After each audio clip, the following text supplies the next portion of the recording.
రకాలోకంకి స్వాగతం. నిజం కాళ్ళకు చెప్పులు తొడుక్కునే లోపల అబద్ధం ప్రపంచమంతా చుట్టచేస్తుందని చెప్తారు. తరువాత తీరిగ్గా నిజం తెలుస్తుంది.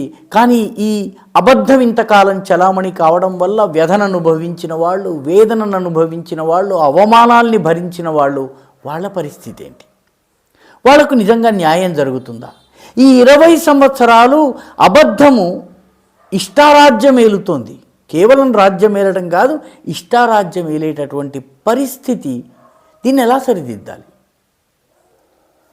మేజర్ జనరల్ ఎంఎస్ అహ్లూవాలియా కథ సరిగ్గా ఈ అబద్ధము 20 సంవత్సరాలు ఆయన జీవితంతో ఎలాంటి క్రూరపు ఆటనాడుకుందో చెప్తుంది.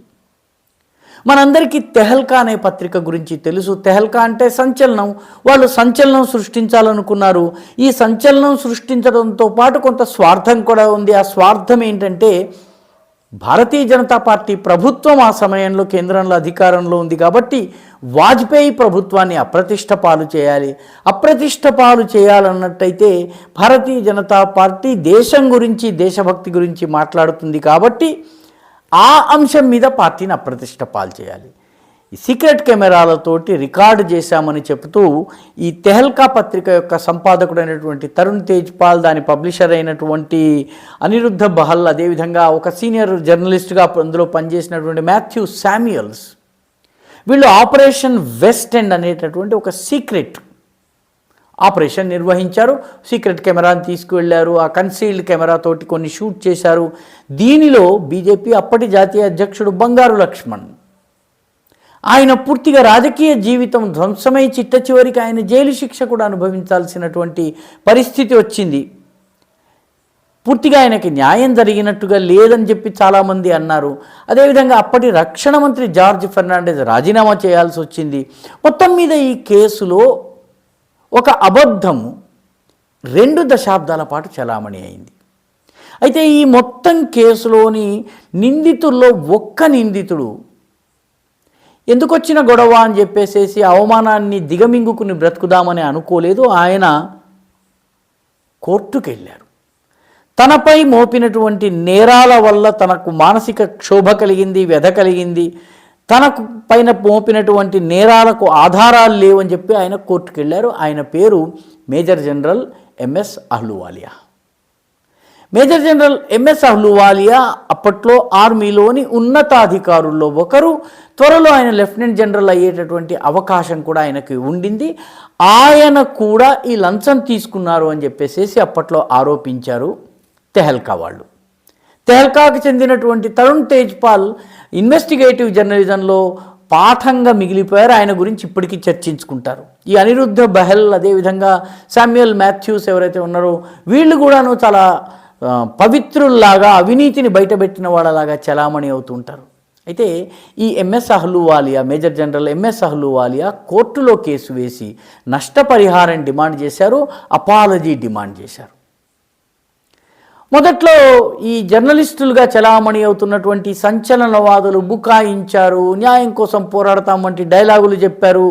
అబద్ధము ఏ రకంగా ప్రపంచాన్ని చుట్టొస్తుందో వీళ్ళ కథనాలు మాత్రమే వినిపించిన ఎంఎస్ అహ్లూవాలియా పరిస్థితి ఏంటంటే, పూర్తి విచారణ కూడా జరగకుండానే ఆర్మీ అతని పట్ల, ఆర్మీ చీఫ్, అప్పుడున్నటువంటి ఆర్మీ చీఫ్ ఆయన పట్ల డిస్ప్లెజర్ అంటే అసంతృప్తిని వ్యక్తం చేశారు. దాని అర్థం ఏంటంటే ఆయనకు ప్రమోషన్ దొరకలేదు.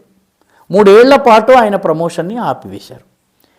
చివరికి కోర్టులో కేసు వచ్చింది. దాన్ని ఆలస్యం చేస్తూ వాయిదాలు కోరుతూ, తిక్క ప్రశ్నలు వేస్తూ, మడత పేచీలు వేస్తూ ఇవన్నీ చేసిన తరువాత 20 సంవత్సరాల తరువాత గత జూలై 2023లో supreme court major general MS Ahluwalia నిర్దోషి, ఆయన లంచం తీసుకోలేదు, ఆయన అవినీతి పరుడు కాదు, ఆయన పైన తెహల్కా పత్రిక అబద్ధపు ఆరోపణలు వేసింది, ఎటువంటి ఆధారం లేని ఆరోపణలు వేసింది కాబట్టి వాళ్ళు ఒక్కొక్క ₹1 కోటి చొప్పున ముగ్గురు కూడాను ఈయనకు నష్టపరిహారం చెల్లించాలి అని చెప్పి తీర్పునిచ్చింది.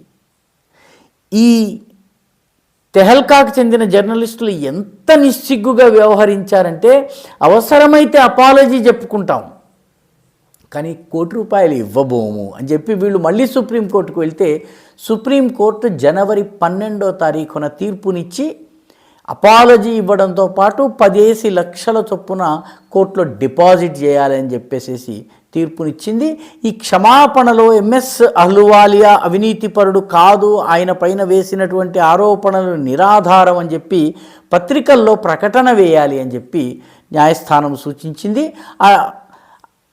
అహ్లూవాలియాకు న్యాయం జరగాలి అని చెప్పేసి ఈ కోర్టు అన్నది.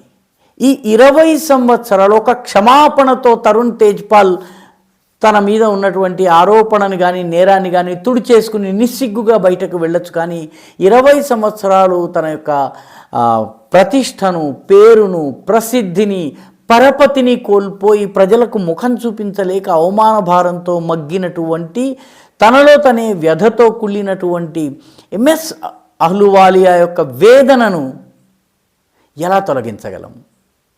ఆయనకు నిజమైన న్యాయం ఎలా జరగగలం? జర్నలిజం పేరిట కుహనా జర్నలిజం చేస్తూ, సంచలనాలను సృష్టిస్తూ, రాజకీయ ప్రయోజనాల కోసము వ్యక్తులను బలిపశువులు చేస్తూ, రాజకీయ నాయకుల జీవితాలను ఇది చేసి 20 సంవత్సరాల తర్వాత ఒక అపాలజీ ఇచ్చినంత మాత్రాన ఇదంతా పోతుందా? ఈరోజు జార్జ్ ఫెర్నాండెజ్ లేరు, బంగారు లక్ష్మణ్ లేరు. ఈ కేసులో ఉన్నటువంటి చాలామంది నిందితులు పాపం ఈ అవమానాన్ని భరించి అలాగే జీవితాన్ని గడిపి ఎవరికీ తెలియకుండా అనామకంగా బ్రతికి చనిపోయిన వాళ్ళ గురించి ఇప్పుడు ఎవరు మాట్లాడాలి? ఎంఎస్ అహ్లూవాలియా మొండికేసి కోర్టుకు వెళ్ళారు, నిలబడ్డారు, 20 సంవత్సరాలు పోరాడారు కాబట్టి ఆయనకు పాక్షిక న్యాయమైనా కలిగింది. కాబట్టి ఈ తెహల్కాలు సృష్టిస్తామని జర్నలిజం పేరిట ఎజెండాను సెట్ చేసి ఆ ఎజెండా కోసం పనిచేస్తూ రాజకీయ ప్రయోజనాలు సిద్ధించేందుకు తమకు నచ్చనటువంటి రాజకీయ పార్టీ ఎదుగుతున్నట్టయితే దాన్ని అణగదొక్కాలన్నటువంటి కుట్రపూరితమైన వ్యవహారం చేసేటటువంటి వాళ్లకు శిక్ష పడవలసి ఉంది. They have to pay. ఆ రకంగా వాళ్ళ పైన శిక్షలు కనుక పడి ఉంటే ఇంకా బాగుండేది. ఎంఎస్ అహ్లూవాలియా గట్టిగా పోరాడారు కాబట్టి ఆయనకు న్యాయం జరిగింది. కల్నల్ పురోహిత్ సంగతి ఏంటి? ఏమీ లేనటువంటి, ఇప్పటి వరకు విచారణకు రానటువంటి, ఇప్పటి వరకు ఎటువంటి పురోగతి చూపించినటువంటి హిందూ టెర్రర్ కేసులో ఒక రాజకీయ పార్టీ యొక్క స్వార్థాన్ని పూర్తి చేసేందుకు, దానికి రాజకీయంగా లబ్ధిని చేకూర్చేందుకు, ఇంకొక రాజకీయ పక్షాన్ని అణగదొక్కేందుకు తమ యొక్క దుష్ట క్రీడలో పావుగా పాపం ఈ కల్నల్ పురోహిత్ని ఉపయోగించుకున్నారు హిందూ టెర్రర్ పేరిట. ఇప్పటి వరకు కల్నల్ పురోహిత్ జైలు శిక్షను అనుభవించారు. ప్రస్తుతం ఆయన బయట ఉండవచ్చును, కానీ ఆయనకు న్యాయం ఎప్పుడు దొరుకుతుంది? ఎంఎస్ అహ్లూవాలియాకు దొరికినట్టుగానే కల్నల్ పురోహిత్ కూడా వీలైనంత త్వరగా న్యాయం జరుగుతుందని ఆశిద్దాం. అలా వీలైనంత త్వరగా ఆయనకు ఇన్నేళ్ల అవమాన భారం ఏదైతుందో దాని నుంచి ఉపశమనం కలిగించేలాగా న్యాయస్థానాలు సత్వరమే తీర్పునిస్తాయని కూడా మనం ఆశిద్దాము. ఈ రకమైనటువంటి బూటకపు జర్నలిజం పేరిట మచ్చను తెచ్చేటటువంటి ఇటువంటి ముఠాలు ఏవైతే ఉన్నాయో ఈ ముఠాలకు తగిన శాస్తి జరగవలసినటువంటి అవసరం ఉంది. అలా జరుగుతుందని కోరుకుందాం. ఈ వీడియో మీకు నచ్చినట్టయితే లైక్ చేయండి, షేర్ చేయండి, ఈ ఛానల్కు సబ్స్క్రైబ్ చేయండి. మీ అభిప్రాయాన్ని కమెంట్ల రూపంలో తప్పనిసరిగా పంపించండి.